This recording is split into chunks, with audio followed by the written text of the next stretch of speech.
This is a video showing the do's and don'ts of an opening statement and objection using the case of Conrad Murray. These are the objectives of an opening statement.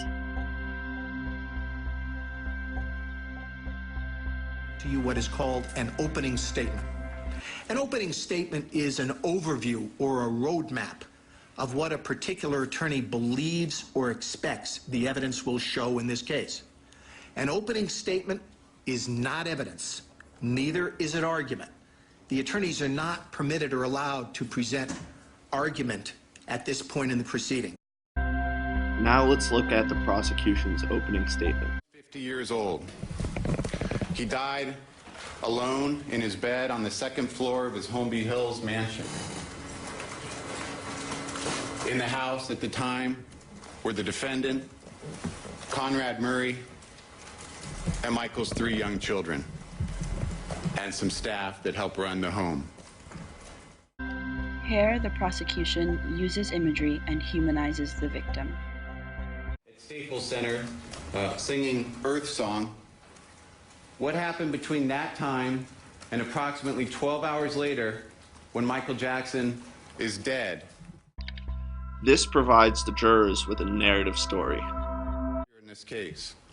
Now, at this time, Mr. Jackson was preparing for probably one of the biggest tours of his life, entitled This Is It. It was going to start at the O2 Arena in London. It was going to be Mr. Jackson's comeback tour. And Mr. Jackson indicated one of the reasons this tour was so important to him was that he wanted his children to have the opportunity to see him perform on stage in front of a large crowd. Here, the prosecution shows that Michael Jackson had future plans. Murray was a medical doctor. He was not an anesthesiologist. He was not board certified in cardiology.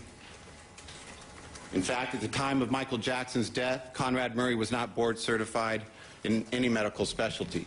The prosecution uses persuasive language and factual theory to establish elements of the crime. Conrad, I've told you a little bit about what Michael Jackson was doing at that time, and I've told you a little bit what Conrad Murray was doing at that time. You also need to know a little bit about propofol, and you will hear a great deal about propofol throughout this trial. What is propofol? Propofol is a general anesthetic agent. It's defined as an intravenous sedative hypnotic agent for the use in the induction and maintenance of anesthesia or sedation. Put simply, it's what's used to put you under when you have to be, Here, the prosecution has used too much detail and risks losing the jury. Have forest room depicting what is shown there, the clothes, and in fact, the jacket that Michael was wearing at his last performance that night on June 24th, 2009. This is another great use of imagery and establishes Michael's legacy in the case. That he abandoned Michael Jackson. This, including the abandonment, including the preoccupation with the email and the phone calls, amounts to another extreme deviation, gross negligence, gross medical. This establishes the legal theory that identifies the core legal points which are essential to the case. Medical care. Whatever evidence the defense puts forward, it will be clear that Conrad Murray abandoned Michael when he needed help. It was Conrad Murray's gross negligence. It was Conrad Murray's unskilled hands and his desire to obtain this lucrative contract of $150,000 a month that led Dr. Murray not only to abandon his patient, but to abandon all principles of medical care.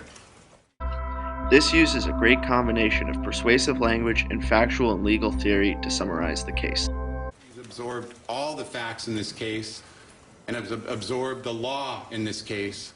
The people will ask you in no uncertain terms to return with a verdict of guilty for the solitary crime charged involuntary manslaughter, premised on the gross negligence of Conrad Murray.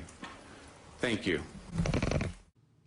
This is a strong concluding statement where the prosecution asks for a verdict and reiterates the legal theory.